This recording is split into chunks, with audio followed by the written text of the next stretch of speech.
So I've not seen any visual ghosts, but I've had a little bit of possible poltergeist activity. I was down in the underground vaults on my own one day, going around and lighting the candles, and then one of the candles that I lit. If you want paranormal stuff though, Carlton Cemetery is the place to be. Some stories like people where, like there was when I worked there, like the first shift I worked there, I've told you about this before.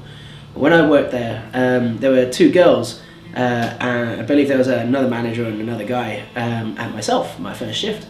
There's a mausoleum in there that's haunted by 3 ghosts. We tend to get a lot of pictures taken in there, mostly with orbs, although we've had a few with a couple hands in them, a few pictures of me where my legs are missing. Not really sure what's going on with that. Could be camera tricks, but we tend to get a lot of people freaking out. And the manager comes up to me and asks me to clean the back bar. These two girls, who were supposed to be cleaning up back there, wouldn't do it. I turned around and then the next minute it's on the floor, and then I spoke to one of my colleagues and she said the same thing had happened to her the day before with the same candle, and then I heard that room is particularly well known for its poltergeist style activity. So. On my own, after these two girls had confessed that no pushing or coercing would force them to go down there and clean. So I'm sitting in the back. I never experienced anything significant. One girl passed out, had to get a guy to drag her out. It's one of those, could be ghostly, but could be just a wobbly candle. Used to get that quite a lot in the room next door to the back bar, which is usually locked off by a big gate, and is where the DJs play if there's a Saturday night club or anything like that.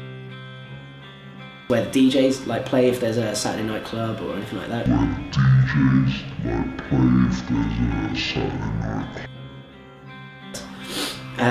You used to get that quite a lot down that end. So I don't know, tend to be a lot, but we're the most haunted city in Europe, so it tends to be like that a lot. Heard strange noises down in the vaults that I wasn't very happy about, but no, that's about the extent of it. Oh, you tend to hear a lot of knockings. Leith Walk especially, you tend to hear tapping every now and then. One of my best mates used to be a ghost tour guide for Mary's King's Close one. And what the old Mary's King's Close tour is basically is it's a street. One of the ghosts that's believed to haunt down there is the ghost of a little girl. But basically one day, and I think it was when he wasn't taking a tour, I was just standing in her room, and he got this feeling basically that someone was holding his hand, and it distinctly felt like a small hand holding his hand. And this guy's like 6'2" or something. He's like 6'2" or something. He's like 6'2" or something. It basically just felt like this, kid or something had taken his hand. It was a child's hand that basically taken it.